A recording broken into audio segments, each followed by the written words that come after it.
Baik. Assalamualaikum warahmatullahi wabarakatuh. Aku mau tanya di luar materi malam ini.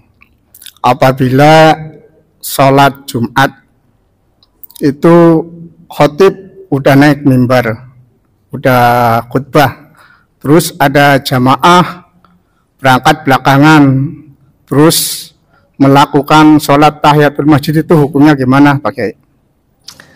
Baik, ini sudah kita jawab dalam beberapa pertemuan, namun karena ditanya kita jawab juga.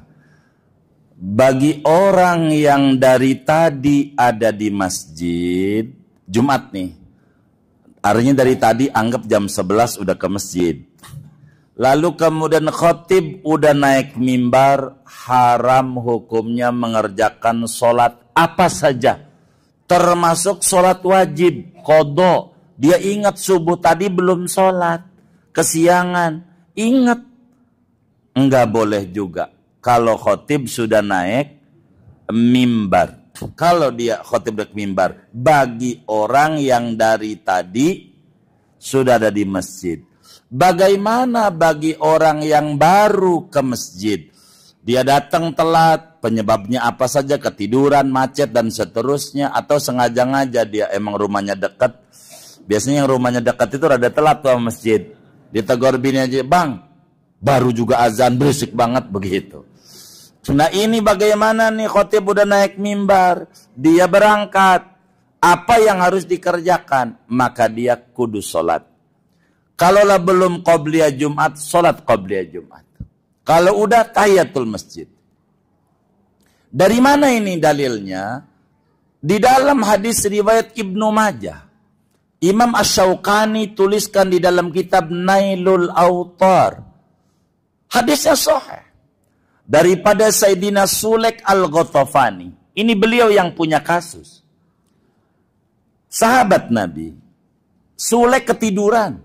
Bunyi hadisnya itu Ja'a Sulaikun Al-Ghatafaniyu radhiyallahu anhu wan nabiyyu sallallahu alaihi wasallam yakhtubu faqala ya Sulaiku asallaita qabla an taji'a faqala la ya Rasulullah faqala sallallahu alaihi wasallam Salli raq'ataini wa tajawwaz.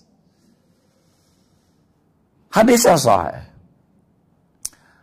Sulaik Al-Ghatafani datang ke masjid sementara Nabi sedang khutbah. Itu yang ditanya tadi. Nabi lagi khutbah baru datang. Nabi lagi khutbah baru datang. Pikir Sulaik dengar khutbah wajib. Sholat qobliyah sunat. Maka Sulaik tuh masuk ke masjid, main duduk aja. Duduk dengerin khutbah. Ditegur oleh Nabi. Nabi lagi khutbah, berhenti khutbahnya.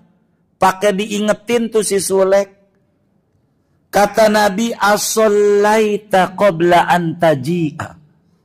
Wahai Sulaik, apakah engkau sudah sholat sebelum datang ke masjid? Kira-kira sholat apa tuh? Sholat apa? Tahiyatul. Emang ada tahiyatul rumah, tahiyatul masjid di rumah. Apakah anda udah sholat sebelum ke masjid? Sholat apa kira-kira? Sholat apa kira-kira? Qobliyah Jumat. Wong udah Jumat, tandanya Nabi udah khutbah. Asy-Syaukani bilang begini pada mengomentari di sini. Boleh bongkar itu yang namanya Nailul Autar. Ini nggak bisa kalau bukan qobliyah Jumat. Sebab nabinya bilang as-sallaita qabla an taji'a.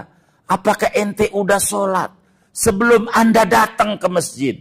Karena udah dohor, barangkali di rumah udah sholat qobliyah. Tandanya main duduk, enggak mau buruk sangka Nabi sama sahabatnya. Pakai ditanya, udah sholat belum? Tahiyatul masjid bukan. Kalau tahiyatul masjid udah kelihatan dia duduk.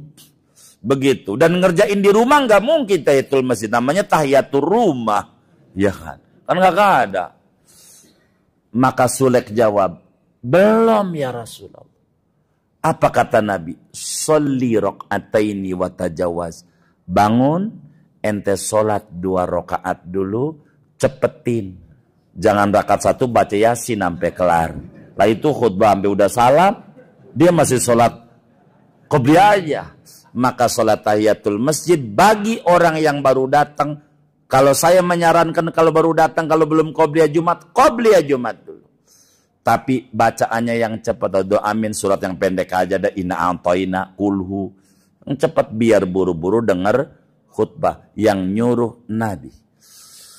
Jadi jangan duduk. Bagi orang yang dari tadi, orang yang baru datang. Begitu. Tapi bagi orang yang dari tadi ada di masjid, enggak boleh. Emang masjidnya adzannya sekali lagi. Habis adzan, khotib khutbah, dia diri aja, gua mau qobliyah. Gua salah masjid, biasa masjid kita, nih masjid Muhammadiyah kannya kita. Bukan Muhammad kita, begitu kata dia. Kan ada Muhammadiyah, Muhammad kita ya. Ada aja orang tuh. Begitu. Ada aja ya. Maka dia bangun, enggak usah, duduk aja. Saya itu kalau adzan sekali, duduk aja udah. Qobliyah udah enggak usah, entar. Ada aturan agama. Jadi bagaimana yang baru datang ke masjid itu lalu dia tahiyatul masjid? Boleh. Dan itu disuruh oleh Nabi, itu benar adanya. Namun kalau belum qobliyah Jumat, silakan qobliyah Jumat. Begitu, silakan. Masih banyak. Kurang lebih begitu. Banyaklah dalilnya. Wallahu a'lam. Ya Pak Kiai, pertanyaan saya, kalau ada waktu sujud itu mengangkat kedua telapak kaki, apakah itu batal juga? Dan pada saat kita ngantuk nih, kan sering nguap nih, nguapnya berkali-kali kan mangap tuh, nah itu batal juga atau tidak? Terima kasih. Baik, nguap itu di bawah kendali atau di luar kendali? Di luar kendali, maka nguap tidak batal. Bila sholat nguap, tutup pakai tangan.